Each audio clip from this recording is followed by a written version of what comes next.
Hi everybody, welcome to episode 195 of Sold with Updike Pugh. I'm Jeff Updike, and today we have Jeremy Radcliffe with SWBC Mortgage with us. Welcome. Thanks, Jeff. Thanks for having me on. You really should be saying welcome to me, I think, because we're at your office today. Yes, welcome to the office. We're in the big fancy office. This is not the backdrop we can create at ours. So, y'all are welcome anytime. Come on out. Thank you. We wanted to come in today to Jeremy's office to talk about 4 or 5 things that are going on in the mortgage market. And, one of the big things that's out right now is we're hearing, Fed's raising rates, mortgage rates going up. How does that work in reality? So it's an interesting, I think when you hear the Fed's raising rates, just kind of a background. So that Fed raising rates, what they're talking about is the Fed funds rate. So it's a fiscal policy that the Federal Reserve uses. And essentially, the Fed fund rate is a short-term overnight rate that banks charge each other to borrow money. So it's a little bit of a misnomer when people say, hey, the Fed's raising rates. They assume that all mortgage rates are just, if the Fed raises rates 75 bips or 3/4 of a percentage point, rates have just gone up by 3/4 of a point. That's not exactly the case. What happens is that rate that the banks are using overnight, it does affect interest rates in terms of credit card rates, savings rates, things like that. And what happens on the mortgage space is a lot of that gets baked in weeks in advance. So for example, Chairman Powell just yesterday said, he kind of tipped his hand a little bit and said, hey, we expect to raise rates again. And keep in mind, we're at 40-year highs in terms of inflation. So inflation is a big factor right now. They're using raising rates to battle that inflation, to kind of get that down. And really it's used as a tool, kind of as a futuristic tool of, hey, in the future we might be able to lower rates again. Right. So if rates are already so low, which they have been over the last couple of years, they're now having to push rates up a little bit. But when that goes up, the press knows about it, everybody knows about it, and so what's happened is mortgage rates have already priced that in, and the meeting's happening in a couple of weeks. When they announce that they're going to raise rates by 75 bips or 0.75%, the mortgage space has already kind of priced that into rates. So we're not that excited about it, because in a lot of cases, sometimes when they raise rates, we might even see interest rates drop on mortgage rates. It's a little bit not intuitive, but it's a very, mortgage companies have to be competitive with one another. And correct. So pricing that in early, it's much, I can kind of equate it to gas stations. When they know the price of oil is going up, I think many times the price of gas goes up very quickly. Right. And then it's got to find a point where the consumers aren't willing to pay for it, and it becomes down a little bit until the price of oil goes up again. And so, well, and we're just seeing, I think some of what's happened in the industry is it's created a lot of fear, concern about, yes, interest rates are quite a bit higher than what we've seen in the last couple of years, but when the Fed says they're raising rates, it does not mean that the mortgage rates have jumped by that much. So it's a good question. When I started selling real estate, interest rates were 12%.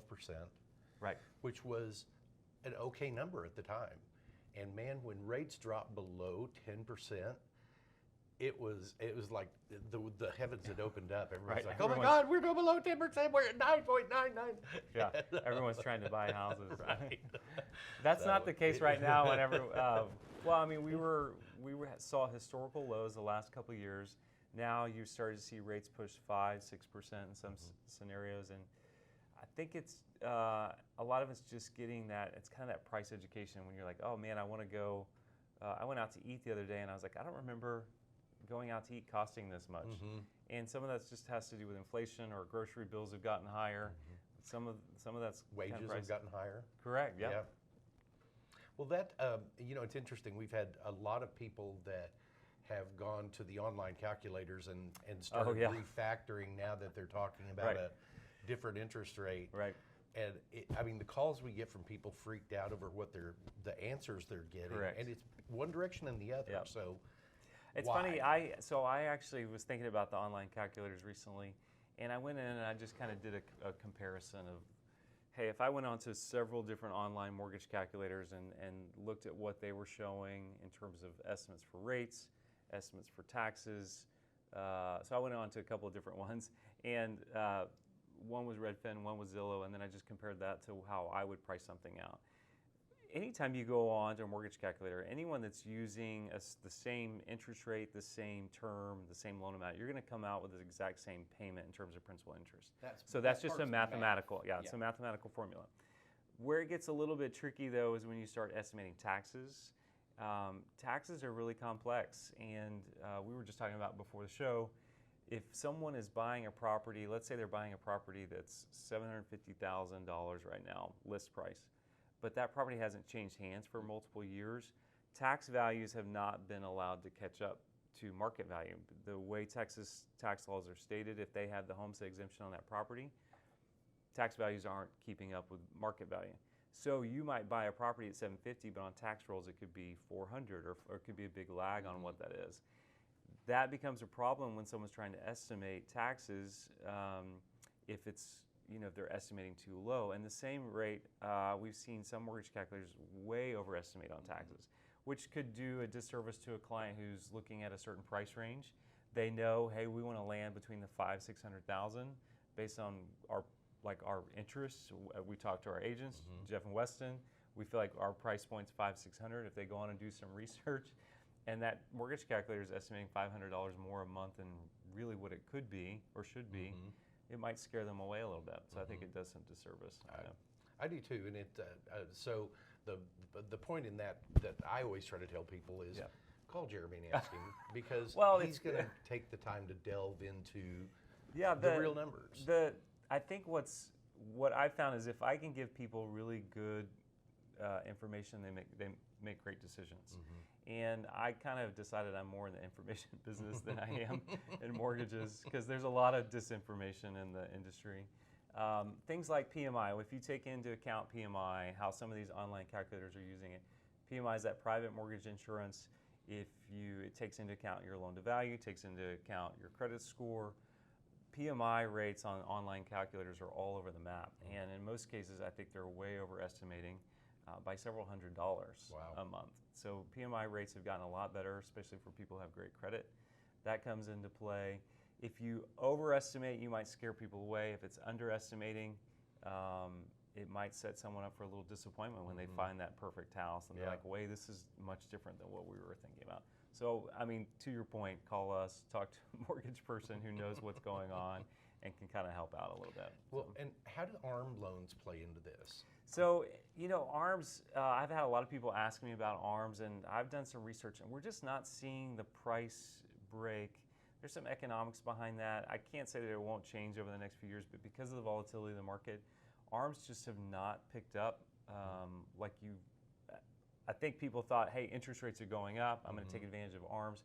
We're just not seeing that big price break where you're seeing a big delta between what a 30-year or a 15-year fixed rate is compared to an ARM rate. And I probably should have said adjustable rate mortgage rather than using the correct acronym. But so in a not today's market, but in a different market, how do ARMs operate? How does that benefit a consumer? So the ARM, the adjustable rate mortgage, the way it works is, and I shouldn't have mentioned 15-year because it's just on a 30-year. They're amortized the same, so the payments are the same. But what happens is you've got, let's compare a 30-year fixed mortgage with an ARM rate. It used to be that ARMs they would adjust every year. That's changed in the last little bit. It's now adjust every 6 months. After that, that kind of preset fixed period of time. So if it's a 7-year ARM, you've got a fixed lower rate for 7 years. After that, it can adjust, and it's based on some different indexes, but can adjust now every 6 months. The benefit is if you're expecting to be in a house, hey, I think I'm only going to be here for 5 years based on my job or just future family plans or whatever, there's no point in getting a 30-year mortgage if the rate on a ARM is significantly lower. We were seeing that a few years back where ARM rates you were getting a big benefit in taking the ARM because you had a much lower payment for that period of time. It does adjust to have that period of time, and it can adjust if you're not careful. It can adjust up quite a bit, and that's something we keep an eye out for as well. Are you seeing any more of just the interest-only type payment programs? There, occasionally, they're becoming more and more. We were talking about 2008, some of the products that came out back then. We are starting to see some of that stuff peek its head in a little bit. Some of the 0% down programs, things like that. And it's interesting to me. I'm not a super big. I'm probably a little bit more conservative. Yeah. But the interest only, those have always been into play. Fannie and Freddie aren't doing those much at all that I know of. And the reason being is you're never going to be able to build principal. You're never gaining equity when you do that. I always thought of them as the gambler's loan. Correct. You know? And some people look at them and say, hey, you know what? I'm benefiting. I'm gaining equity because of appreciation in my property values. But well, they didn't between 2008 and 2012. Correct. Yeah, depending on the year. Yeah, exactly. Yeah. Your company does a really cool a real cool feature in your loans, and I think that your service coupled with this opportunity for borrowers is really cool. Y'all call it recasting. So recasting it's not just unique to SWBC, but essentially what happens is, let's say you're buying a home, and I did an article about this. You're buying a home, and right now you've got your current property. You own a home, you want to sell it, but your agent said, hey, it's not a very conducive market for you to make for a contingent offer. You don't have the full down payment that you would have liked to have done in the initial purchase, but you got some money to set aside. You can actually put that money, let's say you buy it 5-10% down, you buy the property, you've got that property as is, so you now own two properties. Later on, you sell your other property, you've got more cash from the equity of that sell. You can then apply that back towards the principal. It's called a principal reduction. On our side, I think it's a minimum of $10,000, and then I think there's a small processing fee, maybe $250 bucks. What they do is they'll take that principal reduction and they'll reduce your payments down, and it's a mathematical thing. They'll just they'll re-amortize the loan based on the remaining months in the term. If you drop $50,000 or $100,000 on a $400,000 loan, re-amortize it over the remaining months, you're going to see that payment drop. It'll be significant. Significant. The benefit to a lender is, hey, they're going to collect more interest because you've kind of spread that time frame off. If you drop $50,000 or $100,000 today on a loan, you're going to pay that off a lot faster, and every month banks are collecting less interest. If you re-amortize that loan or recast it, then they're going to collect more. And the benefit to clients who, in that scenario, they get a lower monthly payment. So it's a great setup, and we found that to be a really great option for people who are trying to buy a home, not do contingent offers. It's a good approach. And it even to me, thinking like forward from that, for that scenario it works really well. But if you're also in a scenario where at some point in the future you're going to have a lump sum of money, Correct. whether it's through inheritance, bonuses, exactly. any of those. It's always available. So it's not just in the scenario where someone's trying to buy. I mean, it's just by nature of it's a servicing option for people. Yeah, I think it's a great feature to have. The last thing that we wanted to talk about was many of the big banks are coming out now with the no down payment loans. Yeah, I just heard news about that this week. And it's again, it kind of goes back to 2007 and 2008 for me, and seeing all those people get into homes that they really didn't have much skin in. So what are your thoughts on those loans? So I'm big on affordable housing. I feel like affordable housing needs to it's becoming expensive and hard for people to buy homes right now. There are the offset thought on that, though, is if someone goes in with 0% down, and they're kind of just making it to where they're high on ratios or whatever, that can put them in a bad spot because property taxes continue to go up year over year.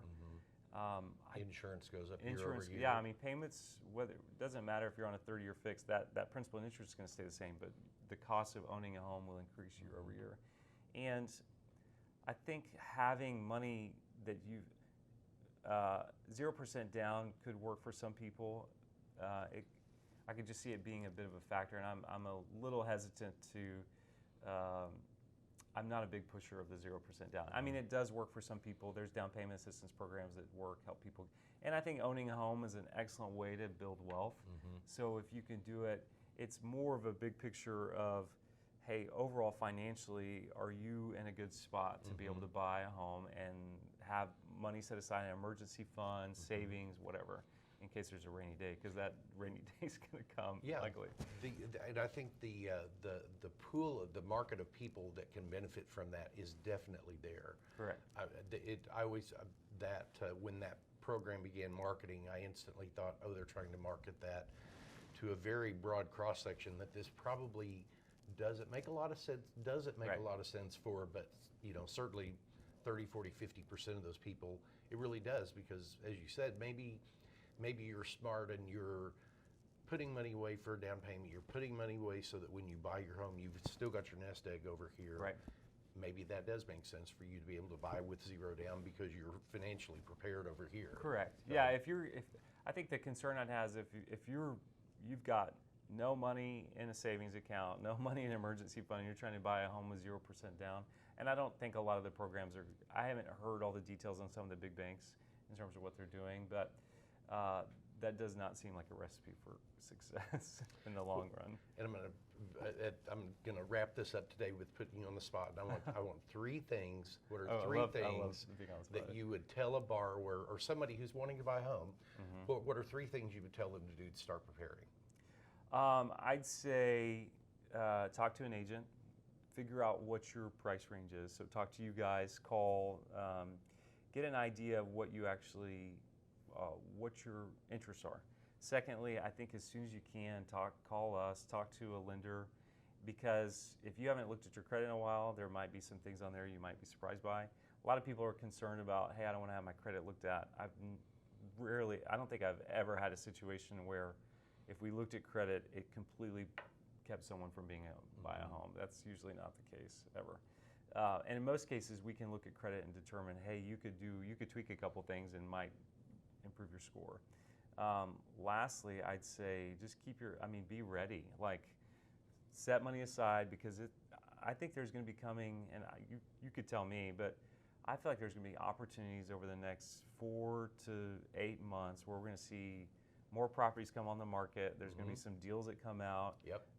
And I think people just need to be ready to go. And if you don't have all of those things in place, it's kind of like trying to get to you're trying to get on a race. So imagine like a horse race and you're still out in the parking lot. Like, you got to get in the stalls ready to go. I don't know horse racing that well, so That's a good analogy, actually. But you can't be in the parking lot trying to buy a house or try to run a horse race. So get all that stuff in place and just be ready to go. So I think it never hurts. And even if you're 6 months to 12 months out, it's never too early to start that process, in my opinion. One of the things that we tell a lot of our clients, because when you get that initial call, there is always that, well, we're not really sure what we're going to do. We're just kind of looking around. And I think it's I think much of that is true, but I think sometimes people are also wanting to shop. They're wanting to talk to you. They want to see how they connect with you. Right. So one of the favorite things I like to tell people is we talk to people sometimes 6, 12 months before they ever do anything. So setting the expectations. These conversations, right. These going out looking around, this is all no commitment. We're not going to make you sign anything. That's great. Well, y'all are rock stars as always. So thanks for letting me do this. Yeah. Absolutely. So if you have any questions, reach out to Jeremy. His information is going to be in the links below. We will also make sure that we've got a link to his article that he referenced earlier, so you can take a look at that. And if you need anything, we'll have his information out there. Jeremy, thank you. Thanks, Jeff. We'll Great see to you be next on. time. You bet.